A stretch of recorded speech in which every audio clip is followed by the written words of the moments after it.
नमस्कार विद्यार्थी मित्रांनो, कसे आहात सगळे? मस्त मजेत आहात ना? ठीक आहे. सो या आधीच्या लेक्चरमध्ये या आधीच्या व्हिडिओमध्ये आपण 20 क्वेश्चन सॉल्व केलेले होते. ठीक आहे, 20 क्वेश्चन्स पाहिलेले होते. तर इथून पुढे पुढचे क्वेश्चन्स बघणार आहे. ओके, पुढच्या चॅप्टरचे. सो वेळ न दवडता आपण सुरू करूयात. बघा, इथे तुम्हाला इथे क्वेश्चन्स दिसत आहेत. ओके, मी रीड करतो आणि आपण एकत्रमध्ये सॉल्व करूयात. बघा, 21वा question, which pair of atomic numbers represent elements in the same group. Okay, which pair of the atomic number represent, मला वाटतं हा 20वा क्वेश्चन आहे, तो झालेला आहे. ठीक आहे, नेक्स्ट 21वा question, which among the following elements will lose an electron easily. खालीलपैकी कोणता इलेमेंट इलेक्ट्रॉन इझिली लूज करेल. बरोबर. सो कोणते कोणते इलेमेंट दिलेत बघा, Mg, Na, Al आणि Cl. बरोबर. ठीक आहे, असे 4 एलिमेंट आहेत तुमच्याकडे. तर यापैकी कोणता इलेमेंट हा इलेक्ट्रॉन इझिली लूज करेल असं म्हटलंय. तर इलेक्ट्रॉन इझिली लूज करण्याचे तुम्हाला थोडेसे काहीतरी प्रॉपर्टीज माहीत पाहिजेत बघा. ओके, म्हणजेच काय, थोडक्यात तो इलेक्ट्रॉन इझिली लूज करेल याचा अर्थ काय, तर तो पटकन देऊन टाकेल. याचा अर्थ पटकन काहीतरी चार्ज मिळवेल. ओके, इलेक्ट्रॉन लूज केल्यानंतर त्याला पॉझिटिव्ह चार्ज मिळतो. हे नॉर्मली मेटल्सचे कॅरेक्टर आहेत, त्याला आपण मेटॅलिक कॅरेक्टर म्हणतो. मेटल्स हे नॉर्मली इलेक्ट्रॉन लूज करत असतात. ओके, आता हे इलेक्ट्रॉन लूज करण्याची जी काही टेंडन्सी असते ती कशी असते बघा. सपोज एक पिरियड घेतला मी. ओके, सो पिरियड हे ओरिझोंटल असतात. पिरियडमध्ये काय होतं आपल्याला माहिती आहे, पिरियडमध्ये जसं जसं तुम्ही लेफ्ट टू राईट जाल, सपोज लेफ्ट असेल, ही right. Okay, left to right गेला तर काय होतं, तर त्याचे जे आउटर मोस्ट ऑर्बिटमधले इलेक्ट्रॉन असतात ते वाढत राहतात. फॉर एक्झाम्पल आपण दुसरा पिरियड घेऊया. दुसऱ्या पिरियडमध्ये कोण कोण आहे, सोडियम, मॅग्नेशियम, ॲल्युमिनियम, त्यानंतर सिलिकॉन, फॉस्फरस, त्यानंतर सल्फर, क्लोरीन आणि आर्गॉन. बरोबर. ठीक आहे, ठीक आहे, हे एवढे एलिमेंट आहेत, हे 8 एलिमेंट असतात तिथं. बरोबर. ठीक. आता सपोज इकडं असं गेलं तर Na चा ॲटॉमिक नंबर आहे 11, त्याचं कॉन्फिगरेशन आलं 281. Mg चा ॲटॉमिक नंबर आहे 12, त्याचं कॉन्फिगरेशन आलं 282. ॲल्युमिनियमचं आहे 13, त्याचं कॉन्फिगरेशन आलं 283. सिलिकॉन आलं, सिलिकॉन 14, 284. ओके, सो लाईकवाईज इथे येणार 288. ठीक. तर इथं तुम्हाला समजतंय, जसं जसं तुम्ही इकडे जाल पिरियडमध्ये तसं काय होतंय रे, इलेक्ट्रॉन्स जे आउटरमोस्ट ऑर्बिटचे इलेक्ट्रॉन आहेत ते वाढत राहतात. आता सपोज आउटरमोस्ट ऑर्बिटच्या आपण सोडियमचा एक ॲटम हे घेऊयात. त्याच्या पहिल्या ऑर्बिटमध्ये पहिल्या ऑर्बिटमध्ये 2 आहेत, दुसऱ्या ऑर्बिटमध्ये 8. ओके, ठीक आहे, आणि तिसऱ्या ऑर्बिटमध्ये 1च आहे. ठीक. आता बघा, तिसऱ्या ऑर्बिटमध्ये, तिसऱ्या कक्षेमध्ये फक्त 1च इलेक्ट्रॉन आहे. ओके, हा 1च इलेक्ट्रॉन आहे. त्यामुळे आता माहिती आहे इलेक्ट्रॉनवर कोणता चार्ज असतो, निगेटिव्ह चार्ज असतो. बरोबर. ठीक आहे, इलेक्ट्रॉनवर असतो निगेटिव्ह चार्ज. हा इलेक्ट्रॉन आणि आतमधले जे काय प्रोटॉन असतील, प्रोटॉनवर असतो पॉझिटिव्ह चार्ज. याच्या आतमध्ये, न्यूक्लियसच्या आतमध्ये प्रोटॉन असेल. यामधला जो फोर्स आहे, फोर्स ऑफ अट्रॅक्शन आहे निगेटिव्ह आणि पॉझिटिव्ह चार्ज मधला, आपल्याला माहिती आहे opposite charge particles always attract each other. Okay, दोघं एकमेकांना नेहमी खेचत असतात. हो, हा यांच्यामधला जो फोर्स आहे तो थोडासा कमी असणार आहे. का, तर आउटरमोस्ट ऑर्बिटचे जे इलेक्ट्रॉन आहे ते कमी आहेत.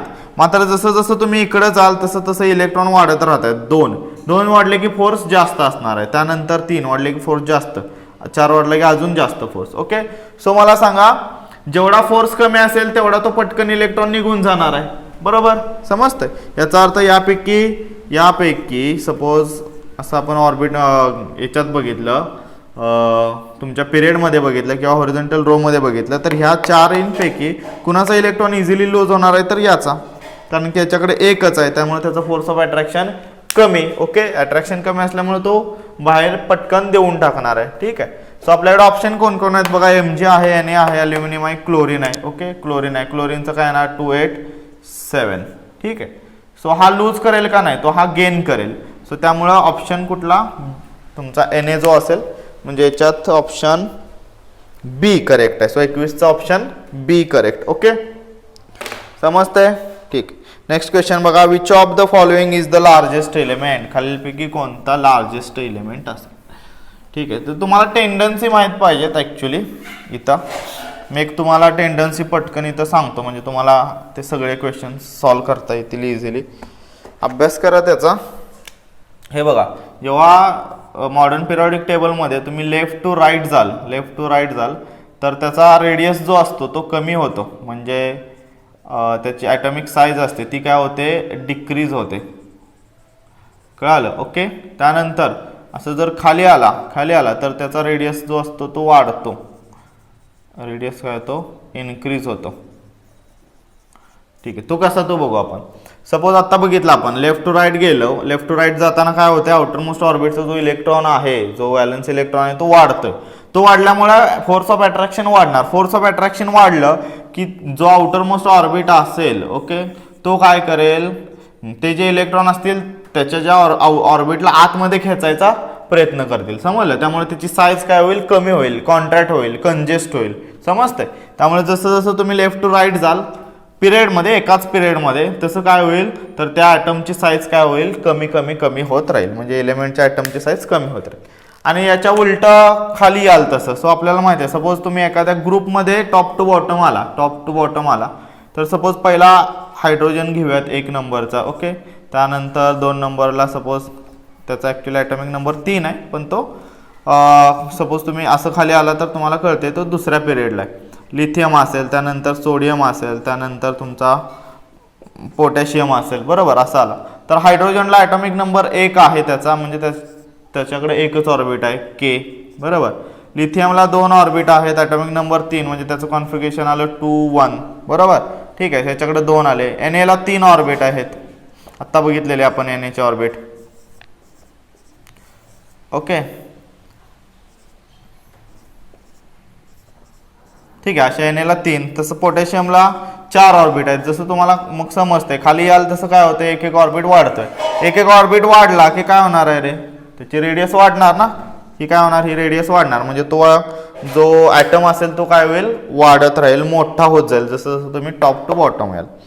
सो ऑप्शन काय, क्वेश्चन बघा, which among the following is the largest element. So खालीलपैकी कोणतं लार्जेस्ट असेल. सो ऑप्शन काय आहेत आपल्याकडं, 22ला Na आहे, त्यानंतर Mg आहे, ओके.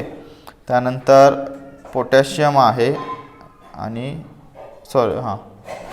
पोटॅशियम आहे आणि कॅल्शियम आहे, ओके. ठीक. सो आता बघा, Na आणि Mg हे एका पिरियडमधले आहेत. Na सोडियम नंतर मॅग्नेशियम येतो, त्यानंतर सोडियमच्या खालीच पोटॅशियम आहे आणि कॅल्शियम त्याच्या शेजारी आहे, ओके. ठीक. तर या दोघांपेक्षा ऑब्विसली या दोघांची साईज जास्त असणार आहे. ठीक आहे, आता फक्त आपण या दोघांमध्ये विचार करूयात. या दोघांमध्ये जसं बघितलं, असं आडवं गेलं की काय होते, रेडियस डिक्रीज होते, म्हणजे सगळ्यात मोठा कोण राहिला, K, potassium. So which option is correct, option C is correct, option C correct आहे तिथं. समजलं? ठीक. नेक्स्ट सी 22 झालं. हा व्हिडिओ तुम्ही थोडंसं स्पीड वाढवून पाहिला तरी चालेल, ओके. ठीक आहे, हे एक्सप्लेन करण्यात थोडासा वेळ जाणार आहे. जर तुमचा अभ्यास असेल चांगला तर तुम्हाला हे लगेच समजणार आहे, म्हणजे माझ्या एक्सप्लेनेशनची पण तुम्हाला गरज नाही आहे. 23C, arrange the following elements in the order of their decreasing metallic character. Metallic character decrease, बघा, मेटॅलिक कॅरेक्टर डिक्रीज म्हणजे कमी होणे.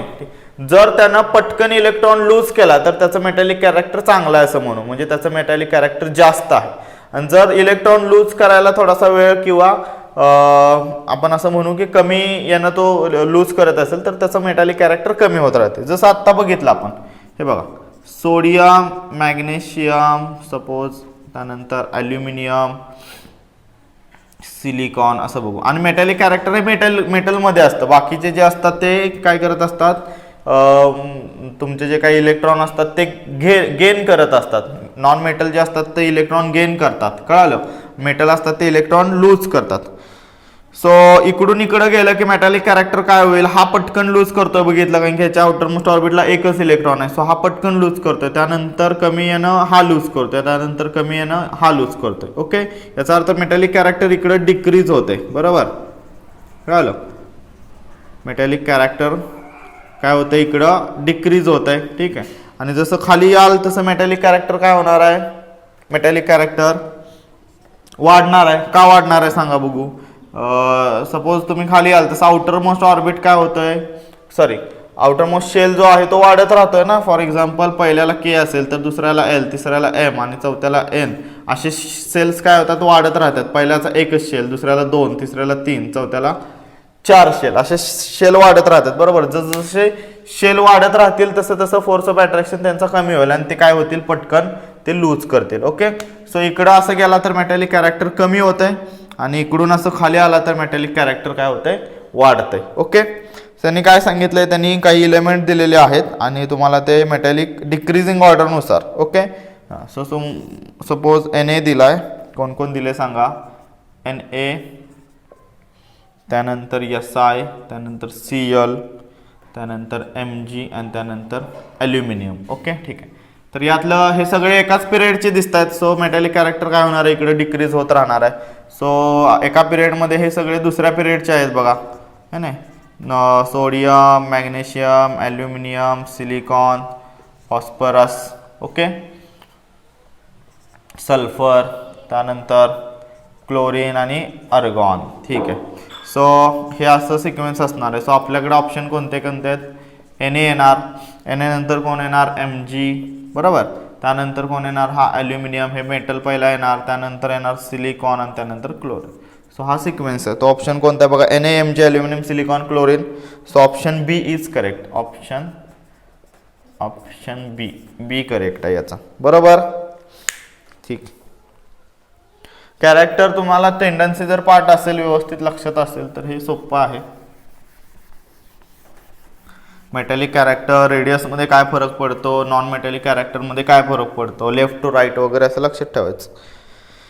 Next question 24. Which of the following does not increase while moving down the group of the modern periodic table. Okay, खालीलपैकी कोणतं character वाढत नाही असं म्हटलंय.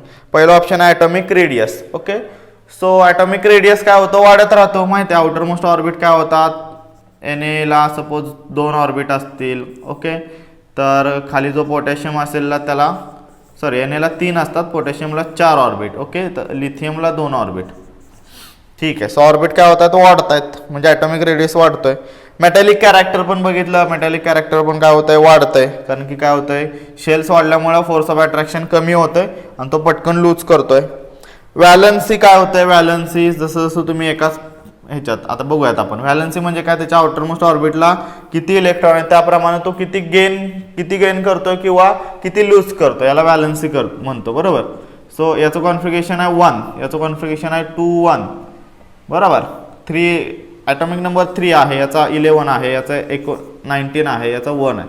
सो कॉन्फिगरेशन आलं 1, याचं कॉन्फिगरेशन आलं 2, 1, याचं कॉन्फिगरेशन आलं 2, 8, 1, याचं कॉन्फिगरेशन आलं 2, 8, 8, 1. सो तुम्हाला कळतंय आउटर मोस्ट ऑर्बिटचे जे इलेक्ट्रॉन आहेत सेम राहिल्यामुळं त्याची जी व्हॅलन्स आहे म्हणजे तो एक एक इलेक्ट्रॉन काय करणार आहे, लूज करणार आहे. सो व्हॅलन्सी सेम राहते. सो इथं तुम्हाला लगेच समजते ऑप्शन सी करेक्ट आहे. नंबर ऑफ शेल्स तर वाढत राहत आहेत. Okay, so obviously option C correct आहे याचा. सो 24वा option C. Next C25. On moving from left to right, on moving from left to right in a periodic table the size of atom. ॲटमची size काय होते, left to right गेला मग अशी सांगितलं, ॲटमची साईज काय होते रे, कमी होते. कारण की आउटर मोस्ट ऑर्बिटचे इलेक्ट्रॉन वाढल्यामुळं त्याचा फोर्स ऑफ अट्रॅक्शन वाढतो. म्हणजे Na, Mg, ॲल्युमिनियम, सिलिकॉन बघू, याचा आहे 281, 282, 283, 284 कॉन्फिगरेशन.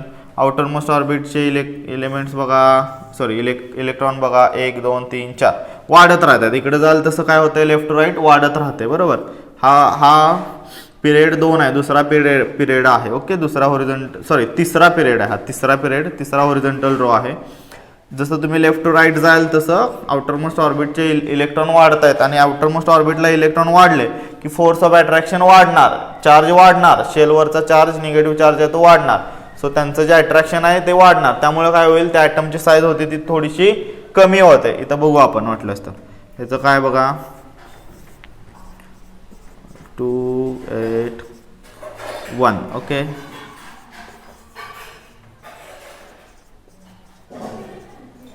इथं काय होणार, 2.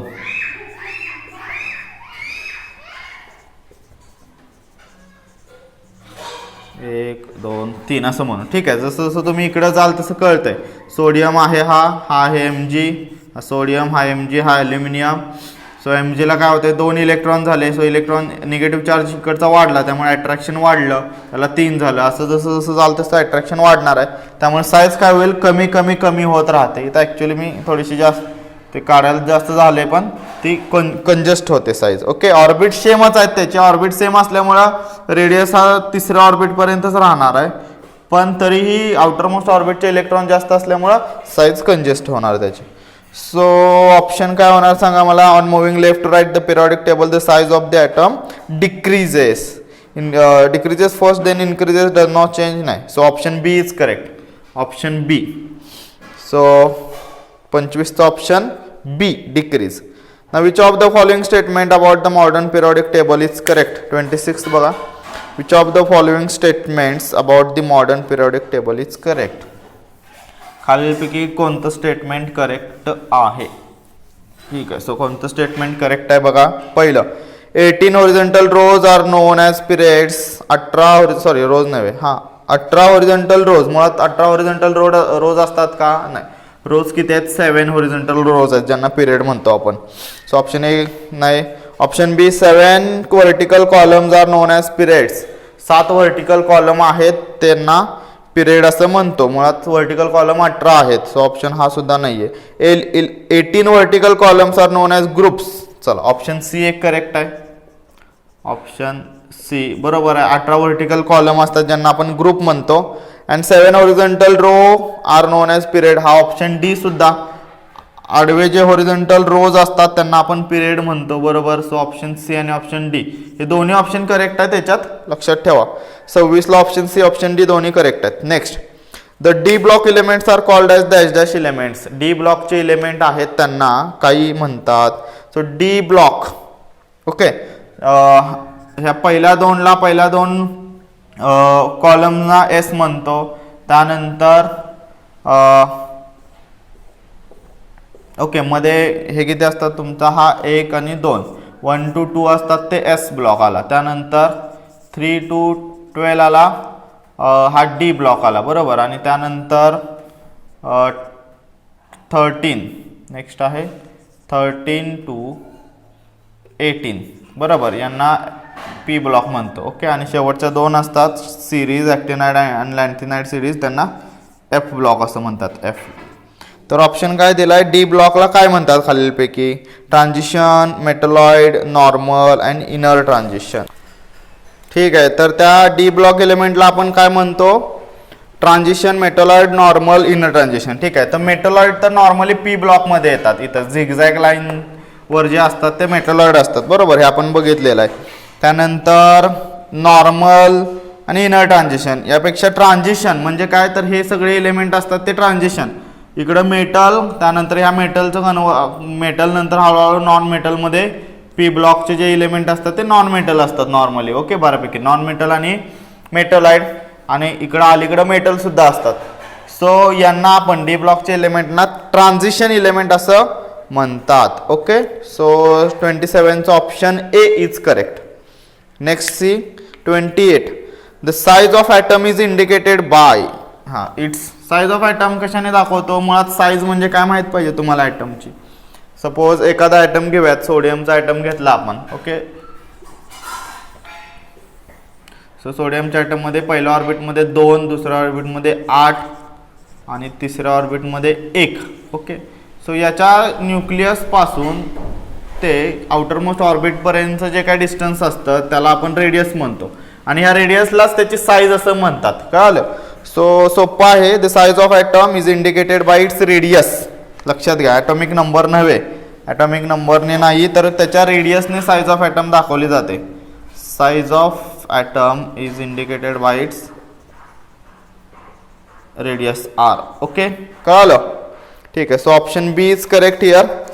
Next 29. Dash dash is the distance between the nucleus and the atom and its outermost shell. इथं आहे radius, atomic radius. So atomic radius is the distance between nucleus and the outermost shell. Atomic diameter नाही, atomic mass नाही, atomic size नाही. So option A correct आहे.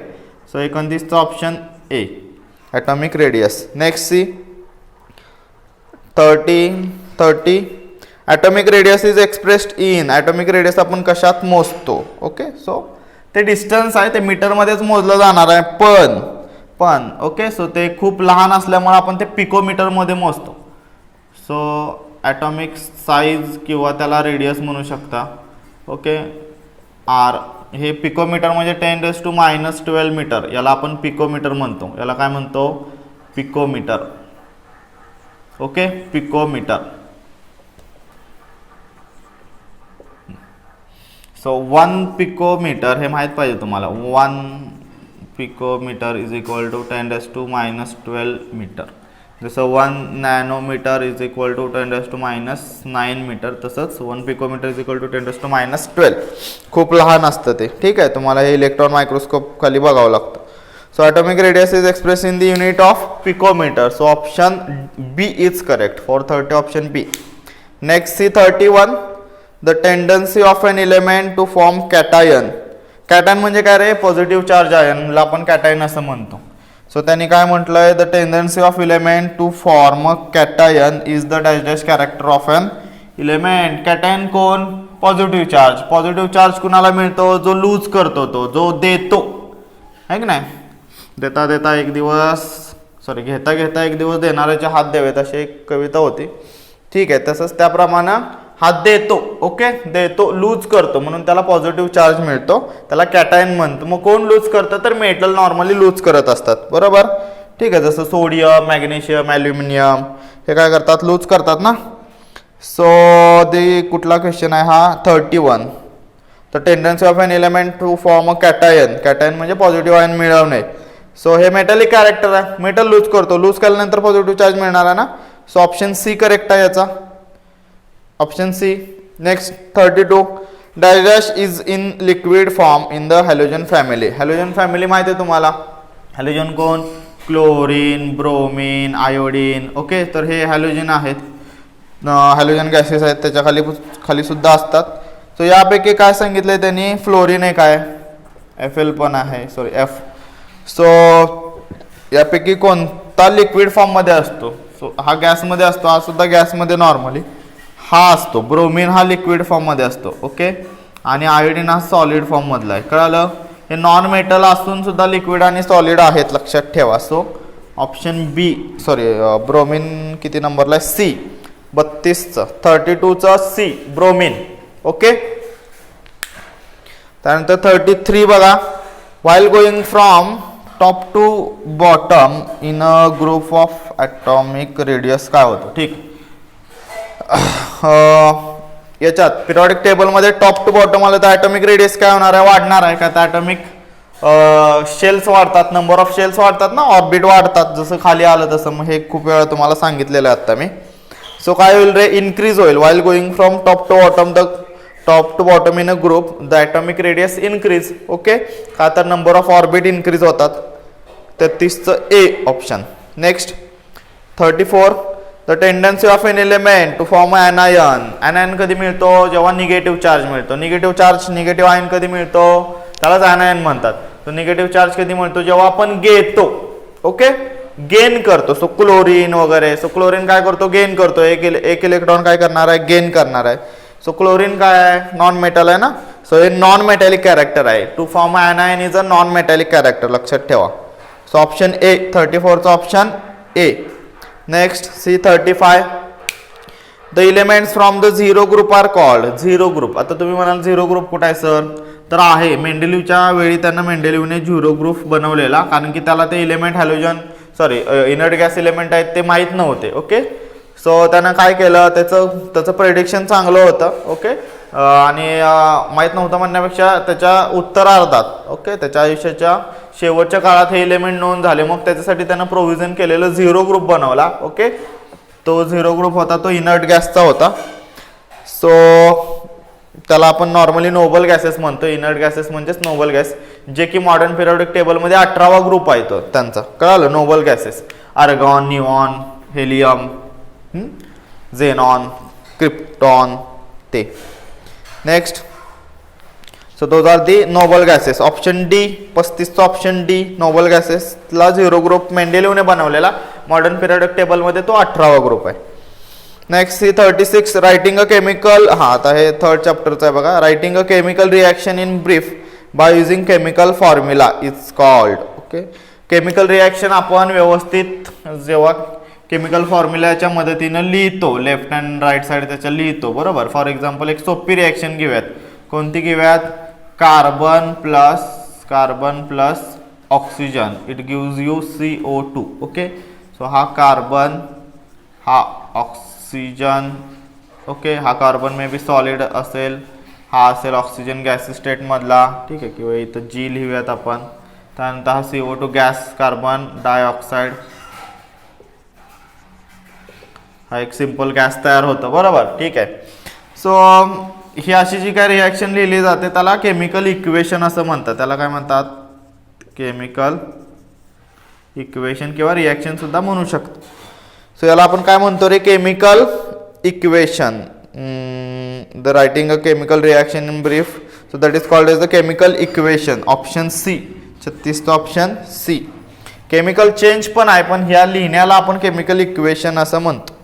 37 when the positive charge on an ion increases and negative charge on then decreases, it's called reduction of corrosion, oxidation, decomposition. Okay, बघा एका chemical reaction मध्ये कोणती chemical reaction असेल त्याच्यात काय सांगितलंय? पॉझिटिव्ह चार्ज इन्क्रीज झाला म्हणजे पॉझिटिव्ह आयन आला म्हणजे कॅटायन त्याचं वाढलं. Okay, for example suppose Fe घेतला, सो Fe2+ असेल तो सपोज Fe3+ झाला, त्याच्यापासून Fe3+ झाला म्हणजे काय? एक चार्ज वाढला, तर याला आपण ऑक्सिडेशन म्हणतो. ओके, ऑक्सिडेशनच्या बरेच मिनिंग आहेत, जसे की ऑक्सिजन मिळवणे, हायड्रोजन लूज करणे, याला आपण ऑक्सिडेशन म्हणतो. कळालं? किंवा हे आयन्सच्या बाबतीत सुद्धा तुम्ही लक्षात ठेवू शकता. जेव्हा एखाद्या रिॲक्शनमध्ये आयन्स मिळवला जातो, पॉझिटिव्ह आयन वाढतो तिथं. ओके, आणि निगेटिव्ह आयन कमी होतात, त्याला सुद्धा ऑक्सिडेशन असं म्हणतात. ओके, सो ऑप्शन कोणता करेक्ट आला याचा? Option C, oxidation. 37चा option C. 38 the chemical reaction in which काय म्हटलंय? in which 2 or more products are formed from a single reactant is called. एका केमिकल रिॲक्शन मध्ये 2 किंवा त्याच्यापेक्षा जास्त प्रोडक्ट तयार होतात एका रिॲक्टंट पासून. ओके, एका रिॲक्टंट पासून काय होतात? 2 किंवा त्याच्यापेक्षा जास्त प्रोडक्ट तयार होतात. फॉर एक्झाम्पल सपोज CaCO3 घेतला, कॅल्शियम कार्बोनेट घेतला. ओके, ठीक आहे, सपोज त्याच्यातून CaO आणि CO2 बाहेर पडला, याला हीट केल्यानंतर वगैरे. कॅल्शियम कार्बोनेटला तुम्ही हीट दिली, असं सुद्धा करू शकता. हीट दिल्यानंतर काय होईल? त्याच्यातून एक कॅल्शियम ऑक्साईड आणि कार्बन डायऑक्साईड. ओके, हा लिबरेट होईल. सो इथं काय झालं? ह्या एका रिॲक्टंट पासून 2 प्रोडक्ट मिळाले तुम्हाला, किंवा त्याच्यापेक्षा जास्त सुद्धा मिळू शकतात. याला डिकम्पोजिशन रिॲक्शन असं म्हणतात. कोणती रिॲक्शन म्हणतात? डिकम्पोजिशन. आणि कॉम्बिनेशन म्हणजे हे मगाची कॉम्बिनेशनची होती, carbon plus oxygen CO2. So ही कॉम्बिनेशनची रिॲक्शन आहे बघा. 2 रिॲक्टंट मधून एक प्रोडक्ट तयार झाला. कळलं? सो आपलं 38 आहेत काय? तर 2 or more product. So option A decomposition reaction आहे. Next 39 in the chemical equation the dash dash are written on the left side. Chemical equation मध्ये लेफ्ट साइडला जे लिहिलं जातं, हे लेफ्ट साइड, हे राईट साइड बरोबर, LH म्हणून. लेफ्ट साइडला लिहिलं जातं ते कोण असतात? रिॲक्टंट्स असतात. रिॲक्टंट्स म्हणजे ऍक्च्युली कोण? The chemicals which are actually taken part in the reaction, जे स्वतः भाग घेतात त्या अभिक्रियेमध्ये, स्वतः भाग घेतात, त्यांना आपण काय म्हणत असतो? रिॲक्टंट्स म्हणत असतो. का? सो लेफ्ट हँड साइडचे आहेत ते कोण आहेत? हे रिॲक्टंट्स आहेत, लक्षात घ्या. आणि हे कोण आहेत? प्रोडक्ट असतात, ते रिझल्ट असतात. ह्या रिॲक्शनचा रिझल्ट म्हणजे product. Okay, so 39 in the chemical equation dash dash are written on the left side. Left साइडला कोण लिहिलं जातं रे? रिॲक्टंट्स. सो ऑप्शन बी, 39चा option B. Next, aqueous solution of ZnSO4 is added into the aqueous solution of BaCl2. ZnSO4 हा BaCl2 मध्ये मिळवला तर काय होईल? सांगा? Zn डबल डिस्प्लेसमेंट होईल, इथं ZnCl2 बनेल आणि प्लस हा BaSO4. ओके, आणि एक प्रेसिपिटेट तयार होतो, सो डबल डिस्प्लेसमेंट झाली, ZnCl वर ॲड झाला आणि बेरियम आहे तो सल्फेट वर ॲड झाला, बरोबर. क्लोरीन बरोबर Zn म्हणजे झिंक क्लोराईड आणि बेरियम सल्फेट मिळालं तुम्हाला इथं. ओके, सो या रिॲक्शनला नॉर्मली आपण डबल डिस्प्लेसमेंट रिॲक्शन असं म्हणतो. डबल डिस्प्लेसमेंट झाली, याने इकडं जागा बदलली, याने इकडं जागा बदलली. ठीक, so option B is correct. The unit of electric power 41C, next chapter तुमचा इलेक्ट्रिसिटी असेल. The unit of electric power कशात मोजतात? वोल्ट, वॅट, जूल आणि अँपियर. सोपं आहे, वोल्ट, वॅट, जूल आणि अँपियर. यापैकी काय रे? पॉवर म्हटलं की वॅट लक्षात ठेवा. ओके, कोणती पॉवर असेल, सो पॉवर ही आपण वॅटमध्ये मोजतो. कळालं? समजतंय? एनर्जी असेल त्याचं वेगवेगळे नॉर्मल युनिट असतील, आपण बघू. ओके, एनर्जीचं एकच युनिट असतं जूल, पण पॉवर वॅट किंवा जूल पर सेकंद सुद्धा म्हणतात. वॅटचा अर्थ काय रे? जूल पर सेकंड. ठीक आहे, so electric power watt. So 41चं option B. Then the live and neutral wires have potential difference of, खालीलपैकी कुठला? 110, 202, 201, 220. कोणता असेल? 220. आपल्याकडे माहिती आहे, आपल्याकडे 220 ते 240 व्होल्टेज दिलेलं असतं आपल्या नॉर्मली डोमेस्टिक अप्लायन्सेसना. ठीक आहे, किंवा डोमेस्टिक यूजसाठी. सो लाईव्ह आणि न्यूट्रलमधलं जे पोटेन्शियल डिफरन्स आहे भारतामध्ये ते 220 आहे. ओके, व्होल्टेज पोटेन्शियल डिफरन्स म्हणजेच व्होल्टेज लक्षात ठेवा. सो 220 व्होल्टेज आहे ना, डबल झाला की 440. 440चा झटका बसतो मग. ठीक, सो 42चं काय? Option D. Okay, 220 volt. In an electric bulb coil the metal is use, dash dash metal is used. Electric bulb असेल तुमचा सपोज. ओके, आणि ही जी मेटॅलिक कॉइल असते ही कशाची असते रे? टंगस्टनची असते ना. टंगस्टन फिलामेंट बल्ब म्हणतो आपण त्याला. सो 43चं काय रे? टंगस्टन. का टंगस्टन वापरलेला असतो आपल्याला माहिती आहे, कारण की याचं जे टेम्परेचर आहे हे खूप जास्त जातं, साधारणतः 4000 और समथिंग अबाउट 3400 डिग्री सेल्सिअस पर्यंत जातं. ओके, सो इथपर्यंत ते मेटल सस्टेन झालं पाहिजे. सो त्यासाठी एकच टंगस्टन आहे, बाकी सुद्धा अलॉइंग इलेमेंट आहेत, पण टंगस्टन त्यातल्या त्यात एक प्युअर मेटल आहे ज्याचं टेम्परेचर जास्त आहे. सो आपण टंगस्टन म्हणून वापरतो तिथं. 43. So option B is correct there. Next 44. The electricity bill specifies the usage in. So electricity bill आपल्याला जे येतं आपल्याला ते माहिती आहे, युनिट्स पडतात, बरोबर. सो युनिटमध्ये मोजतो आपण ते. एक युनिटचा अर्थ असतो 1 किलोवॅट आवर.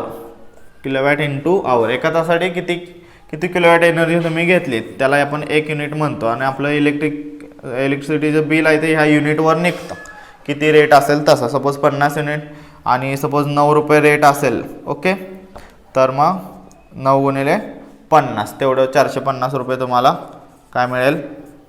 बिल पडेल. ओके, ठीक आहे, युनिटवर असतं ते. नेक्स्ट बघा, the frequency of AC is. भारतामध्ये AC करंटची फ्रिक्वेन्सी 50 हर्ट्झ आहे. फ्रिक्वेन्सी म्हणजे माहिती आहे का? फ्रिक्वेन्सी म्हणजे काय रे? या असे किती सायकल होतात एका सेकंदात? एका सेकंदात किती सायकल कंप्लीट होतात अशा. AC म्हणजे काय असतात? तर एक पॉझिटिव्ह एक निगेटिव्ह. ओके, सो वेव्ही नेचर असतं त्याचं. सो तो एकदा प्लसला असतो, एकदा मायनसला असतो. सो त्याच्या काय पण सायकल असतात त्या 50 असतात. भारतामध्ये 50 आहेत, बाकी देशामध्ये वेगवेगळ्या असू शकतात. ठीक आहे, so the frequency of AC is 50 hertz. किती फ्रिक्वेन्सी आहे? 50. याचा अर्थ एका सेकंदाला 50 सायकल अशा. ही एक सायकल झाली, इथून इथं आलं आणि इथं कंप्लीट झाली एक सायकल. मी थोडासा स्पीडनं घेतोय कारण की कसं आहे, तुम्हाला ते हे सोपे आहेत, असं काय अवघड पण नाही आहेत. तुम्ही हळू रीड हे करू शकता, किंवा जर तुम्हाला वाटत असेल स्लो चाललंय तर प्लेबॅक स्पीड वाढवू सुद्धा शकता तुम्ही. Next 46. This days when the current in the circuit suddenly increases dash the switches are used. आपल्याला माहिती आहे, सपोज करंट वाढला, पहिल्या फ्यूज असायच्या, फ्यूज निकामी व्हायच्या त्या, पण आता MCB असतात. MCB miniature circuit breaker. MCB miniature circuit breaker. Okay, तर हे काय करतात? ट्रिप होतात. या ट्रिप होतात. त्यामुळे जर एक्सेस करंट आणि व्होल्टेज असेल तर काय, एक्सेस करंट झाला तर तुमच्या घरातल्या घरगुती जे काही उपकरणं असतील, होम अप्लायन्सेस असतील, त्यांना त्याचा धोका नको, ते निकामी होण्यापासून वाचवण्यासाठी आपण तिथंच काय करतो, इलेक्ट्रिसिटी तिथं स्टॉप करतो. मग हे ब्रेक होतं म्हणण्यापेक्षा ट्रिप होतं आणि इलेक्ट्रिसिटी तिथंच थांबते. ओके. पूर्वी याच्या जागेवर फ्यूज असायच्या, पण फ्यूजपेक्षा हे चांगलं आहे. फ्यूज गेली तर बदलावीच लागत असते. ठीक आहे. हे ट्रिप होता, मग तो खटका फक्त वर करायचा. सो काय रे वापरतो आपण, MCB, एक सेफ्टी डिव्हाइस आहे इलेक्ट्रिसिटीसाठी. So 46 option D. Next, a coil of an alloy digest is used in electric heater cooker as a resistor. Nichrome आहे, नायक्रोम, निकेल आणि क्रोमियमची, निकेल आणि क्रोमियम अलॉय आहे, त्याला आपण नायक्रोम म्हणतो. ही नायक्रोमची जी वायर आहे त्याचं टेम्परेचर म्हणजे त्याचं मेल्टिंग पॉईंट त्याचा खूपच हाय आहे आणि रेजिस्टन्स सुद्धा तो हाय देतो. त्यामुळे ही नायक्रोम वायर आपण नॉर्मली इलेक्ट्रिकल हीटरमध्ये वापरतो, कारण की आपल्याला ते जास्त रेजिस्टन्स दिला की जास्त हीट मिळणार आहे ना. ओके. सो इफिशियंट असणार ते. सो 47चं ऑप्शन बी, 47ला ऑप्शन बी नायक्रोम वायर. हे आहे सगळं तुम्हाला पुस्तकात. Next, the right hand thumb rule is use, the right hand thumb rule is called as the. Option बघा, न्यूटन्स लॉ ऑफ मोशन, काय संबंध नाही याचा. न्यूलन्स लॉ ऑफ ऑक्टिव्ह, याचा सुद्धा संबंध नाही आहे. हे सगळं पिरियडिक क्लासिफिकेशनसाठीचा लॉ येतो, न्यूलन्स लॉ ऑफ ऑक्टिव्ह. मेंडेलिव्ह पण त्यासाठी.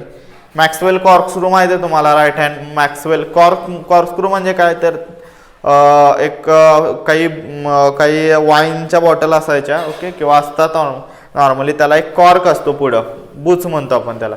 तर तो ओपन करण्यासाठी एक स्क्रू असतो, तो स्क्रू त्याचं डिप करतात आणि ते असं फिरवतात. ओके. सो त्याच्यावरून समजतंय तुम्हाला. फॉर एक्झाम्पल तुम्ही हे असं फिरवलं, ओके, तर ते काय होणार आहे बघा, हे असं फिरलं, असं फिरवलं की ते वर येणार आहे, असं फिरवलं की ते खाली जाणार आहे. म्हणजे तुम्हाला कळते ही दिशा. किंवा तुम्ही राईट हँड थंब रूल बघू शकता. राईट हँड थंब रूल बघा, हे असं राईट हँड गेला की मी काय होते, हे माझे फिंगर आहेत ते असे कर्ल करतात, बरोबर. म्हणजे जी कर्ल केलेली जी काही फिंगरची डायरेक्शन आहे, ओके, ती नॉर्मली डायरेक्शन असते ती मॅग्नेटिक लाईन्स असतात मॅग्नेटिक फील्डची, आणि जी थंबची डायरेक्शन असते ती करंटची असते. सो असं केलं की हे वर जाणारा करंट आणि हा जो फिरतोय, ओके, हे जे फिंगर कर्ल केले ती डायरेक्शन म्हणजे मॅग्नेटिक फील्डची. हे मॅक्सवेलचं आहे, कळलं. सो तो येणार तो मॅक्सवेल्स कॉर्कस्क्रू रूल आहे. 48चं ऑप्शन डी. नेक्स्ट 49 बघा, dash is use for electrical measurements. खालीलपैकी काय वापरतात इलेक्ट्रिकल मेजरमेंटसाठी? Thermometer, galvanometer, voltmeter, electric meter. Thermometer टेम्परेचरसाठी मोजतो आपण, गॅल्व्हनोमीटर, व्होल्टमीटर आणि इलेक्ट्रिक मीटर हे तिघंही वापरतात, पण नॉर्मली गॅल्व्हनोमीटर यूज केला जातो, ओके, इलेक्ट्रिकल मेजरमेंटसाठी, व्होल्टेज आणि किंवा डिफ्लेक्शन बघण्यासाठी. ऑप्शन सी पण तसा करेक्ट आहे, ऑप्शन बी पण करेक्ट आहे, ओके. ऑप्शन बी आणि ऑप्शन सी. इलेक्ट्रिकल मीटर असा कोणता मीटर तर मी ऐकलेला नाहीये, ॲमीटर आहे, ओके. ऑप्शन बी आणि सी ह्या दोन गोष्टी आपण वापरू शकतो. Next 50, which of the following scientist invented the rule of electromagnetic induction. So 50 बघू आणि आज आपण थांबूयात. Which of the following scientist invented the rule of electromagnetic induction. खालीलपैकी कोणतं सायंटिस्ट आहे तर माहिती आहे तुम्हाला, Michael Faraday's law of electromagnetic induction सगळ्यांच्या पार्ट असेल. सो मायकल फॅरेडे ऑप्शन आहे, तरी पण आपण अदर ऑप्शन चेक करूया. न्यूटन नाही आहे, केपलर नाही, केपलरचे लॉ ऑफ ऑर्बिटल मोशन्स आहेत, मेंडेलिव्हचा पिरियडिक लॉ आहे क्लासिफिकेशनसाठी, आणि न्यूलनचे लॉ ऑफ मोशन किंवा ग्रॅव्हिटेशन आहे. सो तुम्हाला आहे Michael Faraday. So Michael Faraday's law of electromagnetic induction आपल्याला आहे शिकायला. सो 50चा ऑप्शन डी, ओके. सो असे 50 क्वेश्चन केलेले आहेत. बाकीचे पुढचे क्वेश्चन सुद्धा आपण सॉल्व्ह करूयात नंतरच्या लेक्चरमध्ये. आणि प्रॅक्टिस करत राहा, रीड करत राहा. जेवढं काही शिकलाय तुम्ही ते रीड करा. रीड केल्यानंतर हे तुम्हाला पटकन सॉल्व्ह होणार आहेत. विदाऊट रीडिंग तुम्ही एक्सपेक्ट करू नका मार्क्स मिळतील असे, कारण की तुम्हाला नॉलेज पाहिजे, माहीत पाहिजे, त्याचं अंडरस्टँडिंग पाहिजे, तर तुम्हाला CET मार्क्स मिळतील. फक्त CET सुद्धा बघू नका, हे तुम्हाला बेसिक पुढे 11वीला सुद्धा फिजिक्सला खूप उपयोगी पडणार आहे. फिजिक्स म्हणा, मॅथ्स तर मॅथ्सचं बेसिक मॅथ्ससाठी उपयोग पडणार आहे, ज्या त्या सब्जेक्टचं बेसिक त्या त्या सब्जेक्टसाठी उपयोगी पडणार आहे. सो सायन्सवाल्यांनी सिरियसली घ्या, लक्षात घ्या, ओके. ठीक आहे. सो तुर्तास धन्यवाद.